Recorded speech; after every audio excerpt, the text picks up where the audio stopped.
Hello, I'm Christy Johns from Australian Online News. HSBC and the Queensland Government are the first in the world to buy reef credits to protect the Great Barrier Reef. Joining us now is Carol Sweatman from Green Collar. Carol, what are reef credits and how are they going to improve the water quality of the Great Barrier Reef? Okay. The Reef Credit Scheme is about a new way of valuing and monetising the work that farmers undertake up and down the reef catchment coast to improve the water quality that's flowing from their farm. And it's a market-based instrument. So it's really changing the way that we work with people on a year-to-year basis and support them and co-invest with them to improve the outcomes for their farm and for the Great Barrier Reef at the same time. It's to do with pesticides, is it? So it doesn't wash into waterways, or what are we looking at here?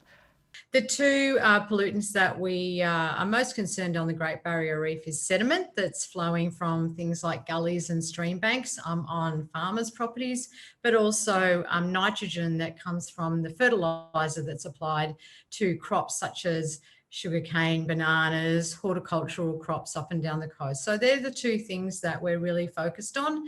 And the types of things that farmers can do is something that they're doing already, which is just regularly reviewing the way that they apply their fertiliser, the way that they manage their land on a day-to-day basis to look to reduce their impact overall. They would be looking to make sure that the fertiliser they're applying is the optimal amount that suits their crop and that won't be sorry to put it in a technical term, excess to need for their farming crops. And in the case of gullies, it's about graziers for managing their land in the best way possible so that we don't have incidences of erosion. What are the main concerns with substances farmers are using getting into the Great Barrier Reef? Okay, well, I think it's an interesting question.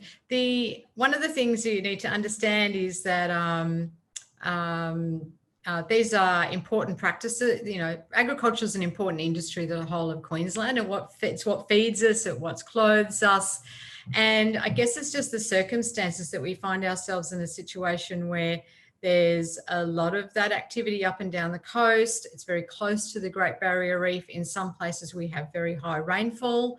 And so that you get this combination of factors that mean that the type of way that we farm, the closest to the reef, the number of waterways we have, the rainfall we have, means that there's a greater opportunity for some of the sediment and the fertilisers to run off those properties. So there's some fantastic programs that are really about directing farmers to say, best management practice looks like this. There's some great guidance around for how people can undertake different practices that will minimise the potential for those things to flow from their property and onto the reef. And every farmer I know wants to keep all that fertiliser on their property and make sure that it's being used by the plant and not going somewhere else, particularly into the waterways or into the reef. So it's working with everybody to say, we don't prescribe what we want farmers to do. We say, we think there's a great opportunity here for a project. There's a way of getting people to co-invest with you over the longer period of time. What kind of things can work on your farm that will ensure that you're still productive, but they're getting the best possible outcome for the water quality flowing from your farm. So do farmers buy the reef credits, or they're given money to improve their practices? How does it work? So the way that this happens is a farmer determines what they're currently doing. They have a look at what they could be doing in the future. We take that information and determine how many reef credits can be generated as a result of that activity. So if they're going to reduce the amount of nitrogen flowing to the Great Barrier Reef, we work out what that means in terms of the number of reef credits. So they create them by undertaking a project that generates the reef credits when the outcome has been achieved, and then we get buyers to buy those reef credits. And in this instance, we're very excited about the fact that HSBC, alongside the Queensland Government, is the buyers of the very first reef credits that have been generated or created on a cane farm in Tully in Queensland. So farmers do the farming, they do the work. We work with the farmers to determine what the positive impact is of that activity. Then the reef credits get generated, and then we find a buyer for them. Okay, so what's the aim from the reef credit scheme? So some estimates that have been done a number of years ago is that to reach the water quality targets that have been set for the reef as a whole, we could be looking at a bill about $4 billion. So that's a lot of investment needed to be able to tackle this problem and to support our rural communities in the endeavours that they're undertaking. And of course, what we've said is government has been paying for some years now to help people to improve their activities, but there's no way that we're going to find that amount of money out of the public purse. And certainly appealing to corporate and philanthropic organisations who are looking for ways to meet their own environmental and social goals, coming up with a tangible, tradable unit in reef credits is the perfect solution for that.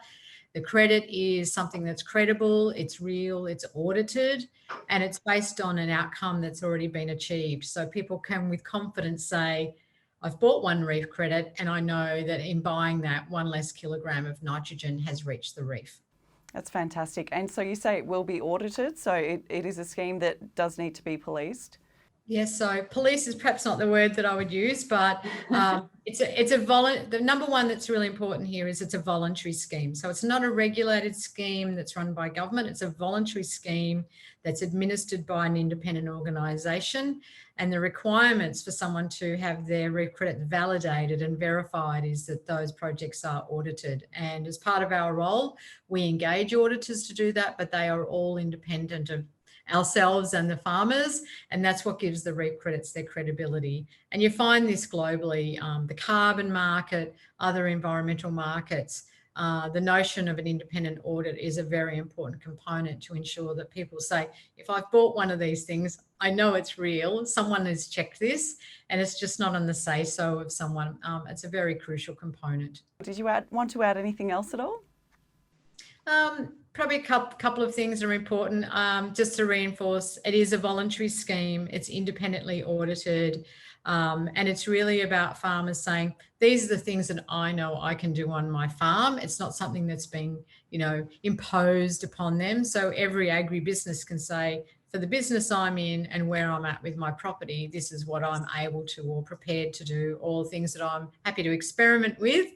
And the fact that reef credit projects are 10 to 25 years. So what happens in that circumstance is that if you keep doing the things that you say that you want to do to earn reef credits, you can now bank on an income stream over an extended period of time, build that into your business and into the sustainability of your business over longer term. And I think that that's a really crucial component. Traditional grants and so forth tend to be a one-off. And will the water quality of the Great Barrier Reef be tested to see if this is actually working and making a difference? So there is, this is not the job of Green Collar, the organisation I work with. There's a number of programs that undertake long-term water quality monitoring up and down the Great Barrier Reef coast, and the Queensland Australian governments are responsible for that, and they do produce a report card annually that talks to the current condition of the Great Barrier Reef and water quality. What we're interested in is talking to a farmer, finding out what their activities are, being able to use the tools at hand to say, as a result of what you've done, this is what you've achieved. And for those guys to be able to say, I undertook this, and as a result of what I undertook, I've reduced this amount of pollution. And I think it's a really powerful tool for farmers to be able to measure and claim that what they've undertaken has had a positive result. Okay, well, thank you so much for your time. No problem at all.